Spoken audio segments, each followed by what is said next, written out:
أعلى الناس وقال الله تعالى ولقد كتبنا في الزبور من بعد الذكر أن الأرض يرثها عبادي الصالحون صدق اللہ العظیم۔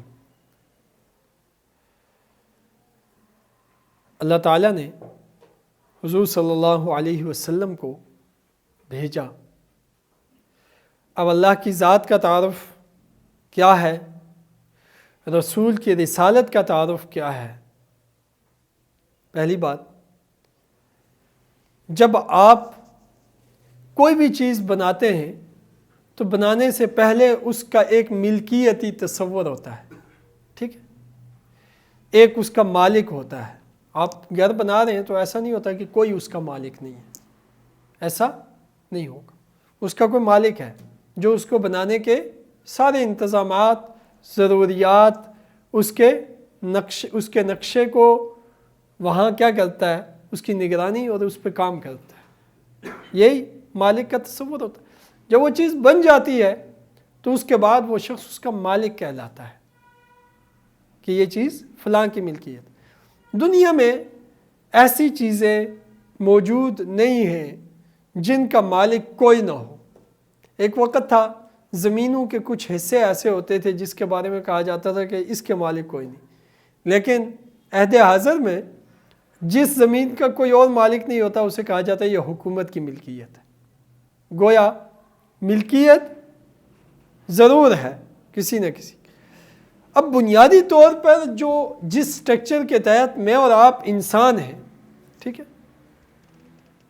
تو اس انسان کو بنانے والا بھی کوئی بنانے والا ہے اور وہ مالک ہے، اور اس کے بارے میں اس انسان کا تصور یہی ہوگا کہ وہ میرا مالک حقیقی وہی ہے۔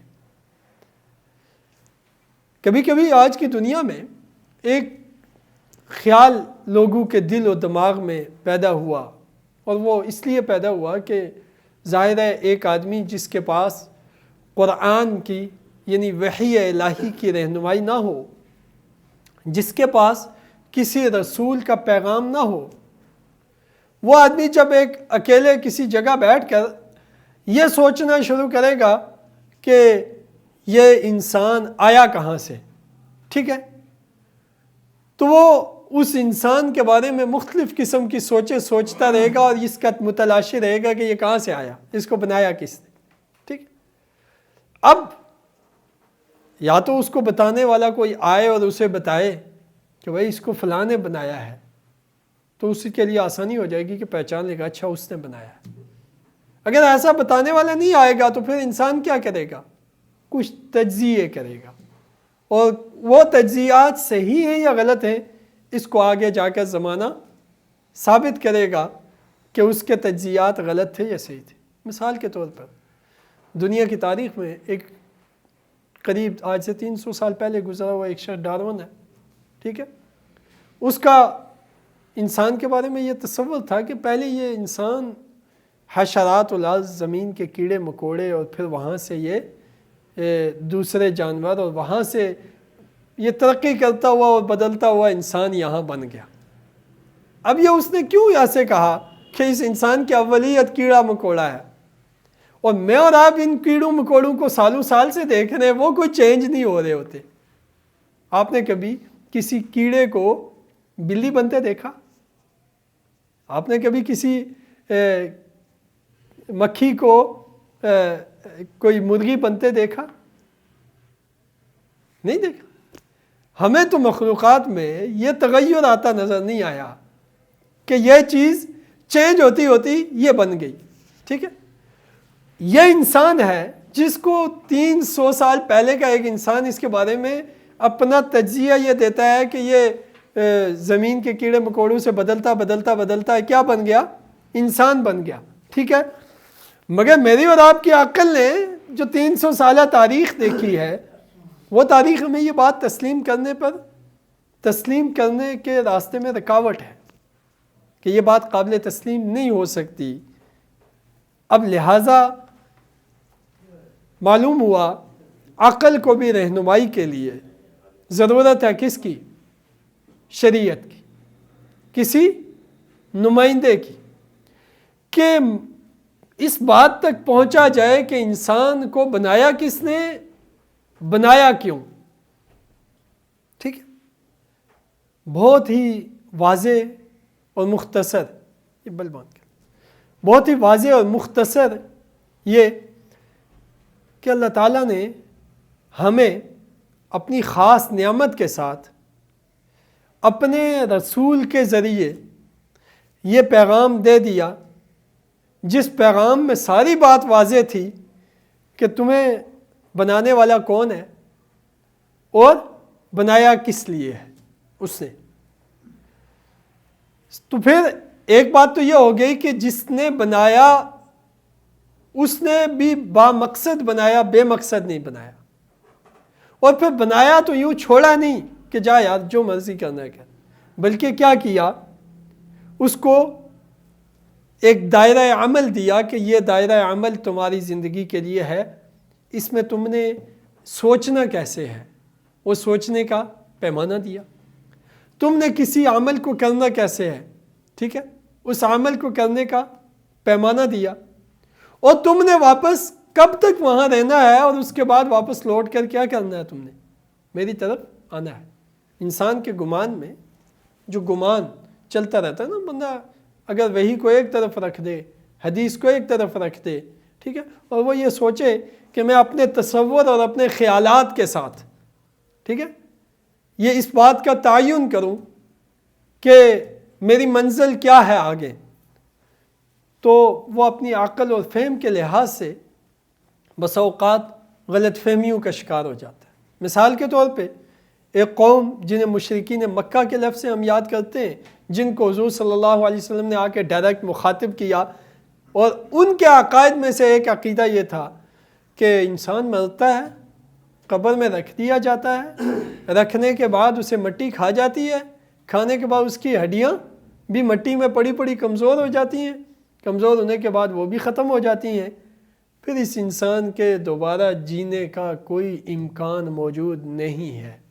لہٰذا اگر یہ کہے کوئی کہ دوبارہ اٹھا کے حساب کتاب ہوگا، تو یہ حساب کتاب نہیں ہوگا. یہ اس انسان کی عقل تھی جس کو حضور صلی اللہ علیہ وسلم نے مخاطب کیا، یعنی مشرکین مکہ. اور یہ مشرکین مکہ کی بات نہیں بلکہ مشرکین عرب کہہ لیں، جو یہ سوچتے تھے کہ آخرت میں اٹھانے کی بات ہماری سمجھ میں نہیں آتی. کیوں نہیں آتی؟ ایک چیز مٹی ہو گئی تو دوبارہ انسان کیسے ہوگا؟ اب دلیل چاہیے تھی، ٹھیک ہے، جس نے یہ کہا کہ نہیں، انسان مرنے کے بعد خاک ہو جائے تو خاک ہونے کے بعد بھی دوبارہ کیا ہوگا؟ زندہ کیا جائے گا. ٹھیک ہے، تو سوال پیدا ہوا کہ اس کے لیے تو دلیل چاہیے. ٹھیک ہے، جو دعویٰ ہے اس پہ دلیل چاہیے. تو دلیل دینے والے نے یہ دلیل دی کہ جس نے، جو مالک ہے اور جس نے پہلی دفعہ تخلیق کیا، بتاؤ اس وقت بھی تو تم نہیں تھے، تخلیق کیسے ہوئے؟ تو میں ہوں. زبیر کا اس کی پیدائش سے پہلے کیا نقشہ تھا؟ کون سا مٹیریل تھا؟ کوئی مثال تھی؟ تو یبدأ الخلق ثم یعیدہ، اس نے ابتداءً تخلیق کیا تھا، وہ پھر لوٹا دے گا.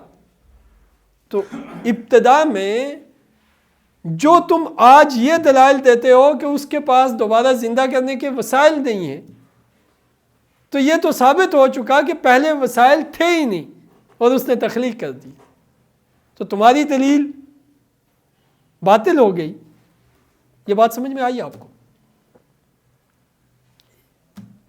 جو لوگ آخرت کا انکار کرتے ہیں انہوں نے عقل سے کام لیا اور اپنی عقل کے نتائج یہ نکالے کہ چیز کیا ہو جاتی ہے؟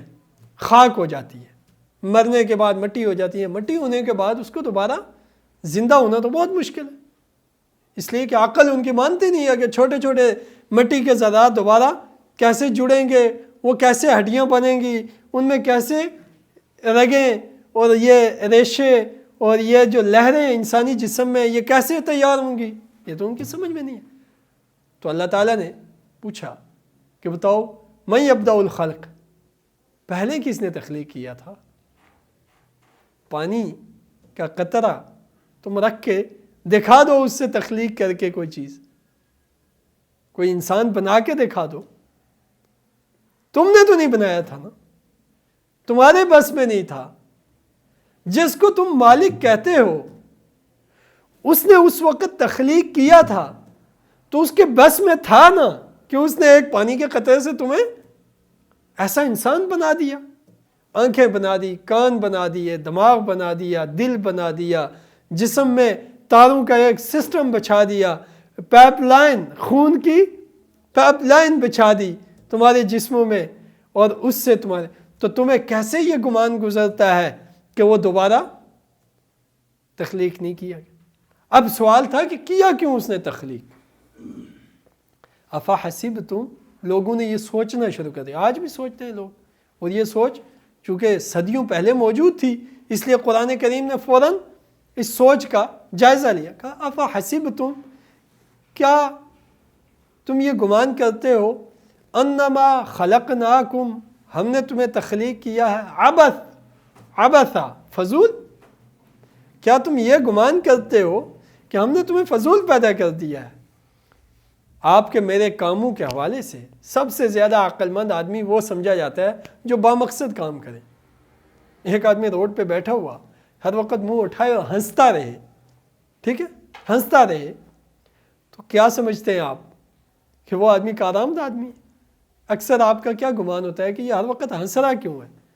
تو آپ کے ذہنوں میں کیا گمان ہوتا ہے کہ کیوں ہنس رہا ہے؟ اکثر میری سمجھ میں یہ آتا ہے کہ ایسے ہنستے ہوئے آدمی کو ہم اکثر سمجھتے ہیں کہ اس کا دماغی توازن ٹھیک نہیں ہے. کیا آپ بھی یہی سمجھتے ہیں؟ کیوں ایسا سمجھتے ہیں؟ اس لیے کہ بے مقصد کام کر رہا ہے.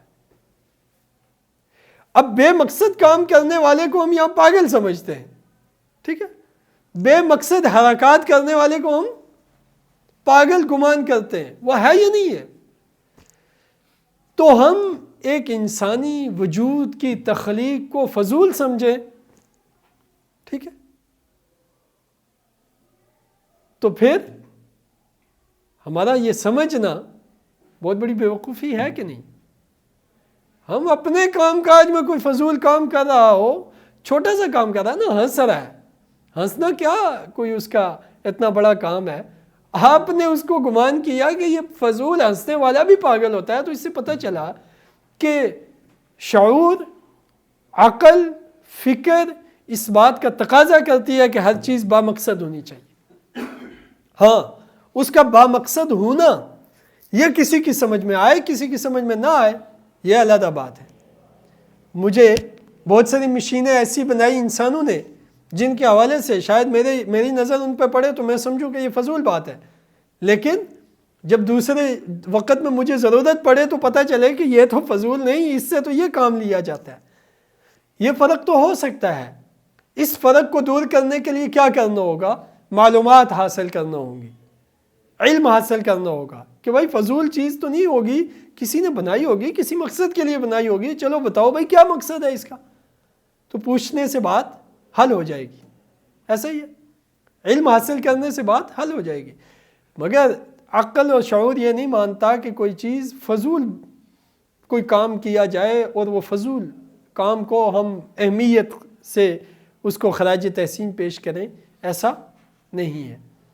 تو انسان جو تخلیق ہوا، جو انسان سوچتا ہے، جو دیکھتا ہے، جو سنتا ہے، جس کی خصوصیات یہ ہیں کہ وہ اپنی رائے سے فیصلے بدلتا ہے، اپنی سمتیں بدلتا ہے، اپنے رخ بدلتا ہے، ٹھیک ہے، وہ انسان اتنی خصوصیات کا حامل. صرف آپ خصوصیات انسان جو ہے نا اس میں سے کسی ایک عضو کو لے لیں اور اس کا سائنسی مطالعہ کریں، آپ کو حیرت ہوگی کہ اس انسان کی خصوصیات کا کیا ہے. آپ دیکھتے نہیں کہ کوئی چھوٹا سا جسم میں ایک پھوڑا نکل آئے تو کیا کیا خصوصیات پتہ چلتی ہیں؟ یار اس پھوڑے کے پیچھے خوراک کا بھی اثر تھا، خوراک کے آگے خون پہ بھی اثر تھا، خون کے نتیجے میں اس جگہ سے نکلنے کے پیچھے بھی کوئی راز تھا. تو بندہ کتنی چیزیں سوچنے پہ مجبور ہو جاتا ہے کہ اچھا سسٹم اتنا ایک دوسرے سے جڑا ہوا ہے. اس اتنا خصوصیات کا حامل انسان فضول بنا دیا گیا، یہ بات تو بے وقوف کہہ سکتا ہے، لیکن جو آدمی عقل مند ہے وہ اس کو بے مقصد اور رائے گاں نہیں سمجھ سکتا، لہٰذا نہیں سمجھ سکتا تو اس کے مقصد کو معلوم کرنا ہوگا۔ تو معلوم کرنے کا سب سے بہترین راستہ کون سا ہے کہ جس نے بنایا ہے وہ بتائے کہ کیوں بنایا، یہی ہے۔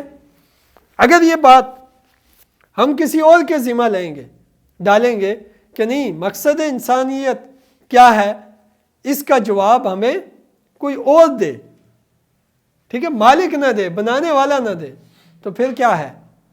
یہ دوسری بیوقوفی کہ بھائی ایک آدمی خود لا علم ہے ایک حقیقت سے، وہ شریک کار نہیں تھا بنانے میں، ٹھیک ہے، بنانے والے کے ساتھ نہیں تھا، بنانے والے کے بارے میں اس کے ڈائریکٹ معلومات نہیں ہے، اس نے کچھ سنا نہیں، اس نے اس سے بیان نہیں کیا، تو پھر یہ اپنی طرف سے جو بات کہہ رہا ہے یہ کوئی بامقصد بات ہے؟ یہ کسی منزل تک پہنچا سکتی ہے؟ نہیں۔ لہٰذا سب سے مؤثر ذریعہ ہے کہ وہ بنانے والا بتائے کہ بنایا کیوں۔ تو اللہ تعالیٰ نے کیوں بنایا، یہ جب اللہ کو ہم نے خالق مانا اور مالک مانا تو سوال اللہ تعالیٰ سے ہے کہ اللہ اب میری اگلی ذمہ داری کیا ہے، میرا مقصد کیا ہے؟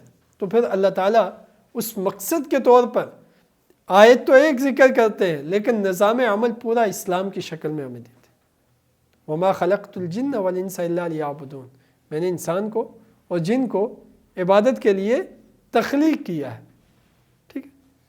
اب عبادت ہوگی کیسے؟ جب اللہ کا معرفت ہوگی نا۔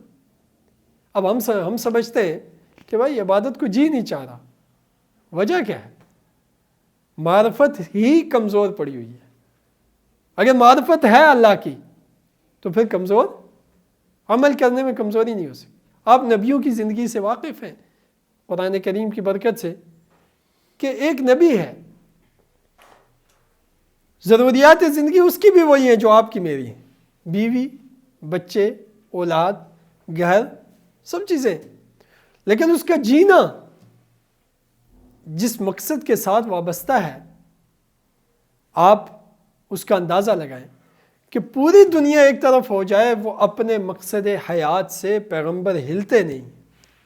آپ دیکھ رہے ہیں حضور صلی اللہ علیہ وسلم سے پورے مکے کے لوگوں نے بغاوت کر دی۔ آپ دیکھتے ہیں حضرت موسیٰ علیہ السلام کے سامنے فرعون اپنی قوت اور طاقت کے ساتھ باغیانہ مقابلے پر آ گیا۔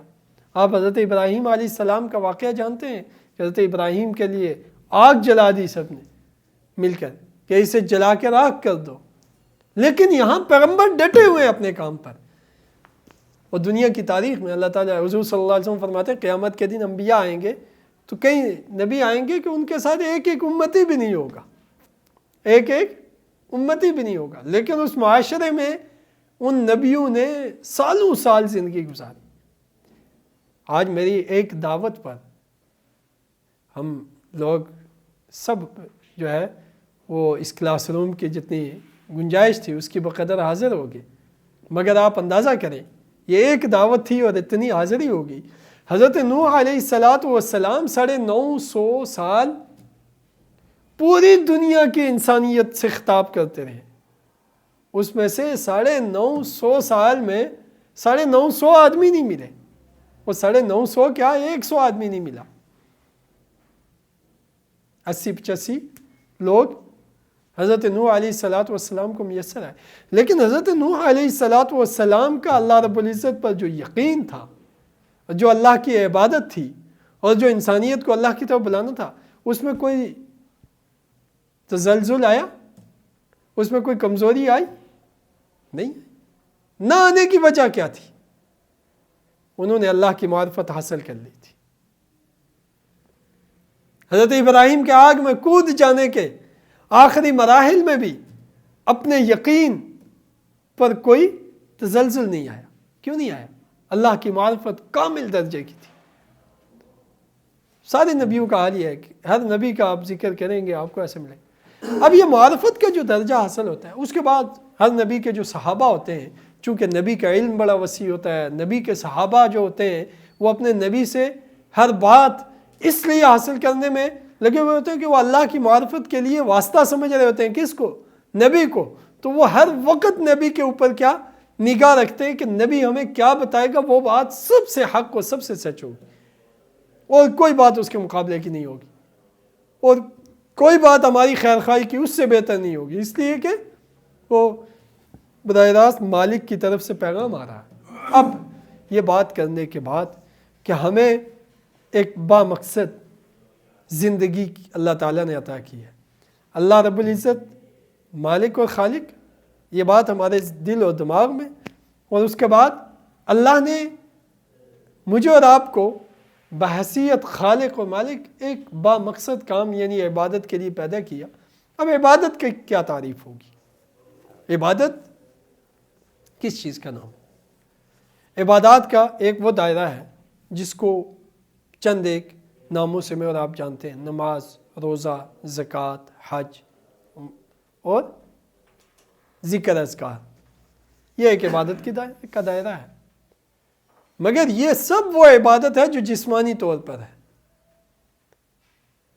جبکہ عبادت میں مالیاتی عبادت، معاملات کی عبادت، اطاعت کی عبادت، سمعنا و اطعنا، کہ اللہ ہم نے سنا اور ہم نے اس کی اطاعت کی. آپ کا پیغام آیا، ہم نے اس پیغام کو سنا اور اس کی اطاعت کی. یہ جو سمع و طاعت ہے، اس کے معاملے میں ابھی تک ہمارے کنسپٹ ہی نہیں بنا کہ مالک کی بات سنی جاتی ہے اور اس کے بعد اس کی اطاعت کی جاتی ہے. یہ بات جب ہمارے ذہنوں میں اتر جائے کہ مالک کے ملکیت کا یہ حق ہوتا ہے کہ وہ ہم سے جو بات کہے، آپ دنیا میں کسی بھی نوکر کا تصور کر لیں، کیا اس نوکر کو نوکر تصور کیا جائے گا جو اپنے مالک کو کہے چل تیری بات نہیں مانتا؟ اپنے آقا کو کہے. وہ دکان کا ملازم جو اپنے نائک سے کہے کہ تیری بات میں نہیں مانتا، وہ دکان میں رکھنے کے قابل رہتا ہے؟ جب یہ تصور ایک چھوٹے چھوٹے ہم پلہ لوگوں کے بارے میں دیکھیں نا، کوئی اگر کسی چیز کا کوئی مالک ہے اور اس نے کسی کو اپنا خادم یا اپنا نوکر ملازم رکھا ہوا ہے، ٹھیک ہے، تو آنکھوں سے دیکھنے، کانوں سے سننے اور زبان سے بولنے اور چلنے اور پھرنے میں یہ مشابہت تو دونوں کی ایک جتنی ہے نا. سب مال زیادہ ہے مالک کے پاس، باقی چیزوں میں تو وہ اس سے زیادہ تو نہیں ہے. یہی ہے نا، وہ بھی دیکھتا ہے، یہ بھی دیکھتا ہے، وہ بھی سنتا ہے، یہ بھی سنتا ہے، وہ بھی بولتا ہے، یہ بھی بولتا ہے. کتنی مشابہت! مگر ان کئی ہزار مشابہتوں کے باوجود ایک انسان نے چونکہ اس سے تنخواہ لینی ہے اور اس نے اس کو ملازم رکھا ہے، تو اس ملازمت کا حق یہ سمجھا جاتا ہے کہ اس کے اشاروں پہ کام کیا جائے. یہی سمجھا جائے. جہاں اس بات کو یوں سمجھا جائے، وہاں اللہ رب العزت کی ذات کو جب مالک سمجھتے ہیں تو وہاں پر سمعنا و اطعنا یہ کہاں چلا جاتا ہے؟ یا مالک مانا نہیں، یا مانا تو صرف سمجھا نہیں کہ مالک کا مطلب کیا ہوتا ہے، یا مان بھی لیا، سمجھ بھی لیا، لیکن بغاوت ہے، اطاعت نہیں کرنی. ٹھیک ہے. اب ایسا شخص جو اطاعت، یہ تینوں چیزیں مانا نہیں، یہ بھی کفر ہے.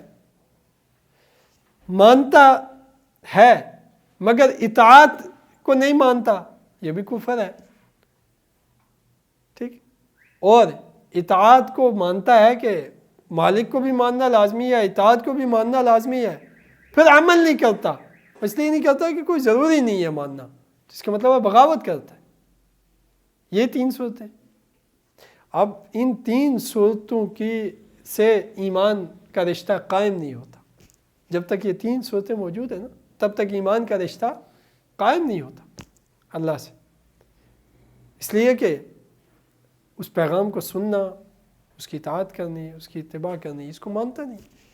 اب ہم اس دائرے میں جب ہم یہ بات کرتے ہیں کہ اللہ کی عبادت ہم پر فرض ہے اور اطاعت ہم پر لازم ہے، ٹھیک ہے. اور عبادت کا وہ دائرہ جس کو اللہ نے یہ قرار دیا کہ یہ ہے قرآن مجید اور یہ ہے احادیث رسول، اور اس کی روشنی میں مکمل طور پہ متوجہ رہیں، اس کی روشنی میں الحمدللہ سے لے کر والناس تک جو احکامات ہیں وہ آپ کے لیے ہیں. حضور صلی اللہ علیہ وسلم کی نبوت کے آغاز سے لے کر دنیا سے پردہ فرمانے تک کی زندگی میں جو اعمال ہیں وہ آپ کے لیے نمونہ ہے.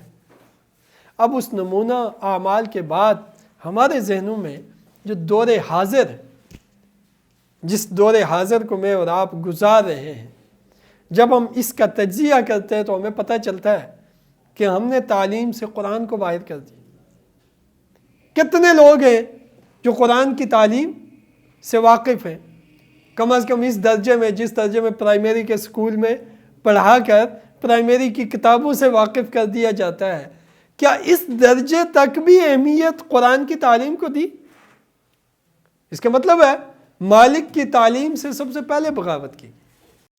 جو مالک کی تعلیمات کو تسلیم کرنے کو تیار نہیں، اس کو تعلیم سمجھنے کے لیے تیار نہیں، اس تعلیم کو اپنے اداروں میں پڑھانے کو تیار نہیں، اس تعلیم کو ذریعہ تربیت سمجھنے کو تیار نہیں، ایسا شخص کیا دھوکہ نہیں دے رہا اللہ رب العزت کو کہ میں مانتا بھی ہوں آپ کو، ٹھیک ہے، لیکن جو آپ نے تعلیم نازل کی اس کو علم نہیں سمجھتا، اس کو بطور علم حاصل نہیں کرنا چاہتا، اس کو بطور علم اپنی تربیت بنانا نہیں چاہتا، تو کہیں ایسا تو نہیں کہ اللہ کے سامنے پہنچے تو یہ عذر کرتا پھرے کہ نہیں ہمارے تو سکولوں میں تعلیم نہیں تھی قرآن کی، لہذا ہم نے حاصل نہیں کی. تو کیا اس بات کی پابندی، اس بات کے کہنے سے وہ شخص آزاد ہو جائے گا؟ زندگی تو گزار کے گئے، باقی سندیں تو حاصل کر کے گئے، لیکن قرآن کی تعلیم کو تعلیم ہی نہیں سمجھا. اب ہمارے نظام حکومت کو دیکھ لیں کہ ایک طرف ہم ہیں، ایک طرف ہمارا نظام حکومت ہے، اور ایک طرف ہمارا اسلام ہے. اگر آپ نظام حکومت کا جائزہ لیں، ٹھیک ہے، تو ایک ایسا فاسد نظام حکومت ہے جس کے حکمران کے انتخاب کرنے میں گزشتہ الیکشن میں کتنے خرچہ ہوا؟ 22 ارب روپے تو ابتدائی خرچ کی رپورٹ تھی نا. الیکشن کمیشن نے جو خرچ پیش کیا پورے ملک پہ الیکشن کا، اس کی بنیادی رپورٹ کیا تھی؟ 22 ارب روپے. اس کے بعد جو ضمنی الیکشن ہوئے، جو بعد کے الیکشن ہوئے، ایک ایسا نظام جہاں حکومت کے انتخاب پر 22 ارب روپے صرف حکومت کے انتخاب پہ خرچ ہو جائے، ٹھیک ہے، اس کے بعد حکومت بنتی ہے. حکومت بننے کے بعد ملک کی صورتحال یہ ہے کہ لوگوں کو شکایت ہے کہ مہنگائی بڑھ رہی ہے، ٹھیک ہے، لوگوں کو شکایت ہے انصاف نہیں مل رہا، لوگوں کو شکایت ہے بے جا ٹیکسز لگائے جا رہے ہیں. دوسری طرف حکومت کی ذمہ داریاں کیا تھی؟ اسلامی حکومتیں یہ ذمہ داری نبھاتی آئی ہیں کہ دودھ پیتے بچوں کی جو خرچ اخراجات ہیں وہ حکومت سنبھالے. مگر موجودہ دور اس مہنگے ترین خرچ کے بعد بننے والی حکومت اس کی اہل نہیں ہے کہ وہ آپ کے دودھ پیتے بچوں کے اخراجات کا تحمل کر سکے. آپ کی اربوں روپے خرچ ہونے کے بعد جو حکومت منتخب کی گئی، اس حکومت میں یہ اہلیت نہیں ہوتی کہ وہ آپ کی مہنگائی کو کنٹرول کر سکے، وہ مفت تعلیم، علاج و معالجہ کی سہولت فراہم کر سکے. یہ سہولت، اس کی وجوہات کیا ہیں؟ زمین پر جب انسان پیدا ہوتا ہے تو اللہ تعالیٰ کہتے ہیں کہ ہم نے اس کا رزق پہلے ہی لکھ دیا ہوتا ہے اور وہ رزق لے کر وہ دنیا سے رخصت ہو. مگر وہ رزق کی تقسیم ظاہر ہے کہ اسلام ہوگا تو اس کی تقسیم کا اصول اسلامی ہوگا، تو اس کو میسر آنے کے طریقہ کار بھی کیا ہوگا؟ اللہ کے نظام کے تحت ہوگا، تو اس میں لوگوں کو کیا سہولیات میسر آئیں گی؟ اب ہم یہ کہتے ہیں کہ ہم جس عہد میں جی رہے ہیں اس عہد کے مسائل کو حل کرنے کے لیے، یہ میں نے ایک مثال حکومت کی دی کہ آپ کی حکومت کے اتنے بڑے خرچ کے ساتھ بنتی ہے، اسلام نے بہت سمپل نظام رکھا، کہا وہ علماء اور متقی اور پرہیزگار لوگ جو نظام حکومت سے واقف ہیں، اس میں جو سب سے بلند پایا لوگ ہوں گے علم میں، اتباع شریعت میں اور نظام حکومت کو سمجھنے میں، وہ لوگ بیٹھیں گے، مشورہ کر لیں گے آپس میں، اور مشورہ کر کے وہ ایک شخص کو جس میں دینداری، علم اور انتظامی صلاحیت باقیوں کی بنسبت بہتر ہوگی، اس کو وہ ملک کا خلیفہ، مسلمانوں کے خلیفہ چن لیں گے۔ اب جب اس کو مسلمانوں کا خلیفہ چنا جائے گا، اس کی بنیاد کیا چیز ہے؟ اس کا علم دین اس کے پاس ہونا، نمبر 2 اس کی تربیت اس کے مطابق ہونا، نمبر 3 انتظامی صلاحیت کا اس میں ہونا۔ یہ 3 چیزیں اس میں موجود ہیں، اور وہ ان 3 بنیادوں پر چند لوگوں نے اس کو حاکم منتخب کر دیا، تو منتخب ہونے کے بعد قوم پر یہ لازم ہوگا کہ جب تک وہ قرآن اور حدیث کے خلاف کوئی اقدام نہیں کرتا اس وقت تک وہ اس کی اطاعت کریں گے۔ یہ حق نہیں ہوگا کہ پارلیمنٹ کے اندر 2 جماعتیں ہوں، ایک اپوزیشن اور ایک حکومت ہو، اس کا کوئی حق نہیں ہوگا۔ 2 جماعتیں نہیں، اس لیے کہ اپوزیشن والے بھی مسلمان، حکومت والے بھی مسلمان، تو پھر 2 حصوں میں مسلمان کیوں تقسیم ہے؟ 2 حصوں میں تقسیم کی گنجائش نہیں۔ ایک حکومت ہوگی اور پارلیمنٹ میں بیٹھے لوگ ایک ہی جماعت ہوگی۔ اگر حاکم وقت قرآن و سنت کی خلاف ورزی کرے گا تو حکومت میں بیٹھے ہوئے لوگ ہی اس کے حکومت کے خلاف اٹھ کھڑے ہوں گے، یہ ان پہ فرض ہوگا۔ اور اگر حکومت قرآن و سنت کی اطاعت کرتی رہے گی تو جتنی بہتر طریقے سے وہ اطاعت کرے گی اور لوگوں کو وہ انتظامی صلاحیتوں کو بہتر طریقے سے چلائے گی، اس کو اتنی مہلت بڑھائی جائے گی اور اس کو اتنی ترقی دینے میں ہر فرد کردار ادا کرے گا۔ اسلام کا ایک اور اصول کہ مسلمانوں کے درمیان میں کبھی بھی حکومت بنانے کے لیے جماعتی تقسیمیں کر کے لوگوں کو تقسیم نہیں کیا جائے گا، بلکہ معاشرے سے ایک معیار کے لوگوں کو چنا جائے گا، جتنے لوگ اس معیار پہ اترتے ہیں ان سب لوگوں کو کہ حاکم بننے کے لیے 3 چیزیں میں نے جو ذکر کیا آپ سے، انتظامی صلاحیت، فقہا نے اس کو ذکر کیا، انتظامی صلاحیت بہتر ہو، تربیت، اطاعت، دین کی اطاعت اس میں موجود ہو، اور علم میں وہ علوم دینیہ سے واقف ہو، ٹھیک ہے۔ ان 3 صلاحیتوں کے حامل اگر بہت سارے لوگ ہیں تو عوام میں سے ان لوگوں کو بغیر کسی پارٹیوں میں عوام کو تقسیم کیے اور حکومت کو لوگوں کو تقسیم کیے، اتفاق اور اتحاد سے ان لوگوں کو نکال لیا جائے گا۔ ان کے درمیان جو ان کے ایک دوسرے کے ساتھ موازنہ کرنے سے سب سے بہتر صلاحیت کے لوگ ہوں گے ان کو منتخب کر لیا جائے گا۔ اب جب ان کو منتخب کر لیا جائے گا تو یہ باتیں ختم ہو جائیں گی کہ لوگ ایک دوسرے پہ الزام لگائیں، لوگ ایک دوسرے پہ تہمت لگائیں، لوگ اپنی جماعتوں کے جتھے بنا کے دوسروں کو یرغمال بنائیں، یہ اس کی گنجائش ختم ہو جائے گی۔ مگر آپ کے ملک میں یہ نظام نہ ہونے کی وجہ سے لوگ تقسیم ہیں، پارلیمنٹ میں بھی لوگ تقسیم ہیں، ہر محلے اور گراؤنڈ میں بھی۔ اس کے رزلٹ اور نتائج کے طور پر یہ ہوتا ہے کہ ایک آدمی کرپشن کرتا ہے تو تب بھی اس کے چند حامی، چونکہ اس کی جماعت کے لوگ ہیں جن پر وہ انویسٹ کرتا ہے، جن کو وہ خرچ پر دیتا ہے، وہ جماعت کے لوگ اس کے گناہ پر بھی اس کے ساتھ کھڑے ہوتے ہیں۔ اب جب کھڑے ہوتے ہیں تو ایک گناہگار آدمی کو بھی کیا مل جاتی ہے؟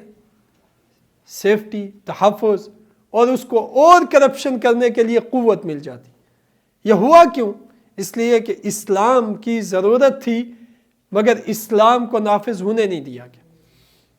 ہم اس کی ہم اس عنوان پر آگے بڑھیں گے، لیکن آج مختصر یہ کہ ہم نے ایک حکومت کی مثال دی کہ اس کی نتائج کہ اس میں اسلامی اصول اس کو بنانے میں ملحوظ نہیں ہے، حکومت کے امیر منتخب کرنے کے جو اصول اسلام کے دیے ہوئے ہیں وہ نافذ نہیں ہے، تو اس کے نتیجے میں ہم ایسے لوگوں کو تسلیم کرنے پر مجبور ہیں جن کی ذاتی صلاحیتیں اور انتظامی صلاحیتیں ملک کے لیے نقصان دہ ہیں۔ دعا کر لیں۔ الحمدللہ رب العالمین والصلاة والسلام علی سید الانبیاء والمرسلین۔ یا اللہ اپنے خاص فضل و احسان سے ہماری اس مجلس کو اپنی بارگاہ میں قبول فرما۔ یا اللہ اسے علمی درسگاہ کو دن دگنی چگنی ترقی نصیب فرما۔ یا اللہ ہمارے جتنے احباب اس میں شامل ہیں اور شریک ہیں، یا اللہ ان کو ہمیشہ ہمارے ساتھ شریک و شامل رکھ، اور یا اللہ ہمیں مل جل کر خیر کے کاموں کو ترقی دینا نصیب فرما۔ یا اللہ اپنے فضل و احسان سے ہمارے درمیان قلبی اخوت اور محبتیں پیدا فرما، ہمیں ایک دوسرے کی دین اور دنیا کے معاملات میں معاون بنا۔ یا رب کریم یا رحم الراحمین اپنے فضل و احسان سے یا اللہ جو آج کی نشست میں ہم نے کلمات خیر کہے، ان کو ہمارے ایمان کی حلاوت و حرارت بنا دے۔ یا اللہ ہمارے گھر میں بچوں کو، بڑوں کو، مردوں کو، عورتوں کو دنیا اور آخرت کی خیریں نصیب فرما، آپس میں اتفاق، اتحاد، محبتیں نصیب فرما۔ سب کو یا اللہ ذلت، پریشانی، رسوائی کے تمام مشکلات اور پریشانیوں سے ہمیشہ ہمیشہ کے لیے یا اللہ محفوظ فرما۔ وصلی اللہ علی النبی الکریم وعلی آلہ وصحبہ اجمعین۔